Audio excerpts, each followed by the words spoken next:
Moon is so fascinating, right? Yeah, that's exactly what I was thinking. Have you ever wondered what keeps the moon orbiting the Earth?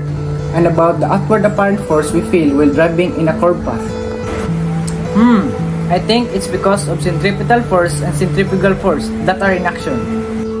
Because of what? Because of centripetal force and centrifugal force. What are those? Can you explain it to me? Yeah, sure. Force is required to make an object move, and force acts differently on the object depending on the type of motion it exhibits. In the case of curvilinear motion, a special force comes into the picture, and that is the centripetal force, literally means center seeking. This is the force needed to make something move in a circle. The force could actually be the number of things such as friction, gravity, the tension in a rope, or any combination. Centripetal force is a name for a real force that has the role of making something move in a circle. This force is always directed towards the center of the circle of motion. What is the connection of it to what keeps the moon orbiting the Earth? The force of gravity pulls the moon towards the center of the Earth. This pull is the centripetal force keeping the moon in orbit around the Earth. In other words, the centripetal force is provided by Earth's gravity. If the Earth's gravity ceased to exist, the moon would fly off into space in a straight line. Now I get it. What is its formula? I'm sure there's a formula for that. Its formula is mass times velocity squared divided by the radius.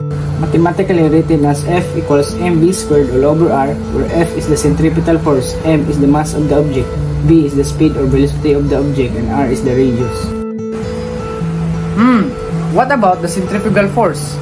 The centrifugal force is the apparent force that is felt by an object moving in a curved path that acts outwardly away from the center of rotation. Imagine when a car in motion takes a sudden turn towards the left, passengers in a car experience an outward push. This is due to the centrifugal force acting on the passengers. Do they have the same formula? Yeah. So, how do they differ from each other? Because they sound alike to me.